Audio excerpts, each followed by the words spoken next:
Bonsoir à tous, vous avez remarqué certainement que j'emploie fréquemment cette expression « vanité des vanités, tout est vanité ». Hevel, hevelim, hakol, hevel.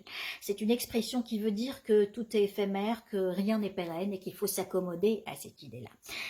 Vanité, c'est dans l'acception ancienne du mot, ça veut dire tout ce qui est futile, tout ce qui est éphémère, fugace, évanescent. Et en hébreu aussi, hevel veut dire buée, vapeur. Et c'est une expression qui est tirée du Qoheleth, de l'Ecclésiaste. C'est le livre le plus philosophique et le plus memento mori de toute la Bible.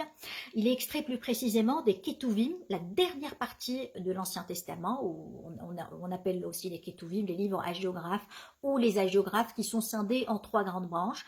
Alors il y a les Chamesh Megillot, dont fait partie l'Ecclésiaste, qui sont le Shirachirim, le Cantique des Cantiques, les Megillah d'Esther, de Ruth, le livre Le Qoheleth bien sûr, et Megillat Kinot, ou le livre des Lamentations. Il y a les Sifrei Emet, les livres poétiques, le Mishlei Shlomo, le livre des Proverbes, le livre de Job, et les Psaumes, les Teilim. Et il y a bien sûr les autres livres, par exemple, comme le livre d'Ezra et le d'Ivrei Hayamim. Alors, ce livre-là, l'Ecclésiaste, d'abord Ecclésiaste ou Qoheleth, ça vient de Kaal, ça veut dire assemblée. Et Ecclésia, ça vient de Ecclésia en grec, qui veut dire assemblée aussi. Et c'est étymologiquement, le mot église vient de Ecclésia aussi, d'où provient le mot ecclésiaste. Ça veut dire quelqu'un qui s'adresse à une assemblée. Et ce livre-là est attribué à Salomon, à Shlomo Amelech, comme le Shirachirim et comme le Mishlei Shlomo.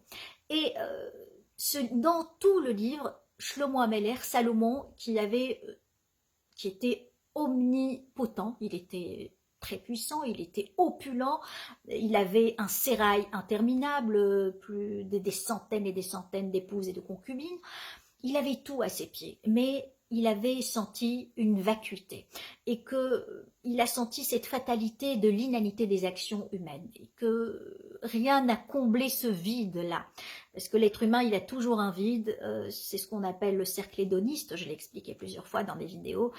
Et même le roi Shlomo Amelech n'arrivait pas à combler ce vide-là. Et il prônait que tout simplement la vie, pour jouir de la vie, il faut profiter des choses les plus simples. Ça vous rappelle qui? Ça vous rappelle les stoïciens. Ça vous rappelle, bien sûr, le mouvement épicurien. Eh bien, c'est pour ça que Voltaire et certains exégètes ont attribué ce livre-là, le Qoheleth, à un autre écrivain qui n'est pas Salomon, et il a prétendu, Voltaire, les autres exégètes aussi, ont dit que ce livre a été écrit au IIIe siècle avant Jésus-Christ, en même temps que l'émergence de la pensée stoïcienne et épicurienne. Et alors que le livre, s'il est attribué à Shlomo Amelech, daterait du IXe siècle avant Jésus-Christ. Donc, certains exégètes disent que c'est l'influence hellénistique sur la culture hébraïque. Et c'est exactement la même pensée que le stoïcien. Hein. Vous avez les mêmes idées que Marc Aurèle, que Épictète, et Sénèque et tous les grands stoïciens. Alors là, je vais vous lire un petit extrait de l'Ecclésiaste pour vous encourager à le lire. Quel profit a-t-il pour l'homme de tout le travail qu'il fait sous le soleil? Un âge s'en va, un autre vient, et la terre subsiste toujours. Le soleil se lève et le soleil se couche, il aspire à ce lieu d'où il se lève. Le vent va vers le midi et tourne vers le nord. Le vent tourne, tourne et s'en va. Quant aux suivants, ils viendront, et il ne restera d'eux aucun souvenir chez ceux qui viendront après.